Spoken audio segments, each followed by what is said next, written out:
वह मानव समाज में सबसे उदास व्यक्ति था। उसने मुश्किल से एक मटर उठाकर चखा, पर अगले ही क्षण वह गिर गई। फिर भी वह हार मानने को तैयार नहीं था, केवल इस वजह से कि उसके हाथ कैंचियां थे। वह दूसरों की तरह भोजन नहीं कर सकता था। इस पल दयालु पेग ने यह देखा और तुरंत उसे क्रीम केक का एक टुकड़ा दिया। एडवर्ड ने शालीनता से एक टुकड़ा काटा और क्रीम पर रखा। अंततः बहुत सी कोशिशों के बाद उसने पहली बार असली भोजन का स्वाद चखा। हालांकि एडवर्ड को हमेशा लगता था कि वह मानवता के लिए मात्र एक ठंडी मशीन था, जिसे अंधेरे में अकेले बनाया गया था। जब पेग ने पहली बार उसे देखा तो उसे गहरी दया आई, क्योंकि एडवर्ड के हाथ आम इंसानों जैसे नहीं थे। उसके पास सिर्फ ठंडी तीखी कैंचियां थीं और उसके चेहरे पर दाग भी उसी से बने थे।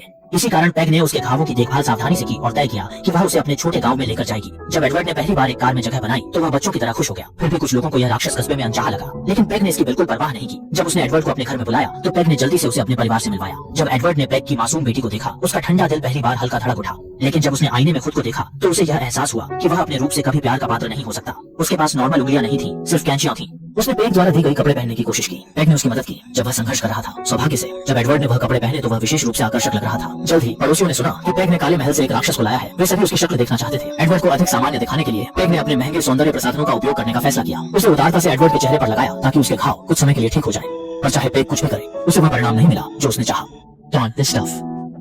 इसी समय पेग का पति बाहर पत्तियों को काटने का काम कर रहा था ताकि पड़ोसियों के लिए पार्टी का आयोजन कर सके और एडवर्ड को नए सदस्य के रूप में परिचय कर सके। पर भविष्य के विचार एडवर्ड ने आदमी की तरह पत्तियों को काटने का काम शुरू किया। दो लड़कों की निगाहों के सामने एक प्यारा डायनासोर उभर आया और आदमी बहुत खुश हुआ। बाद में एडवर्ड ने पेग की मदद की, उनके बगीचे को सजा दिया। इस समय छोटा लड़का एडवर्ड की कैंचियों से मिट्टी को साफ करना चाहता था और आदमी ने तुरंत उसे रोका, क्योंकि पानी उसकी कैंचियों को जंग लगा सकता था। फिर आदमी ने लड़के को गैरेज जाकर कुछ लुब्रिकेंट लाने को कहा। इसी पल आदमी ने अपने नए मेहमान को स्वीकार किया। धीरे धीरे पूरे कस्बे को एडवर्ड की कला का ज्ञान हुआ और सबने अपने बगीचों के घास को सुंदर बनाने के लिए एडवर्ड को चुना। यहाँ तक कि कुत्ते भी एडवर्ड के काम से देवताओं जैसे दिख रहे थे। कस्बे के सबसे फैशनेबल पालतू बन गए। जल्दी ही सभी पड़ोसी अपने कुत्तों को एडवर्ड की कला के लिए लाने लगे और वह सबका प्रिय बना। एडवर्ड की कला केवल यहीं तक सीमित नहीं थी। वह महिलाओं के बालों को सुंदर फैशनेबल स्टाइल्स में काट सकता था, जैसे खूबसूरत भूमध्य सागरीय डिजाइन। महिलाओं ने उसकी कला को खूब सराहा, पर हमेशा रात में जब वह बिस्तर पर लेटता, एडवर्ड खुद को अकेला महसूस करता था। तब वह इंतजार करता कि पेग की सुनहरे बालों वाली बेटी छुट्टियों में वापस आए। उसके दिल का सन्नाटा उस वक्त टूटता था। हालांकि उसके पास पहले से एक बॉयफ्रेंड था और वह उसे बिल्कुल पसंद नहीं करती थी।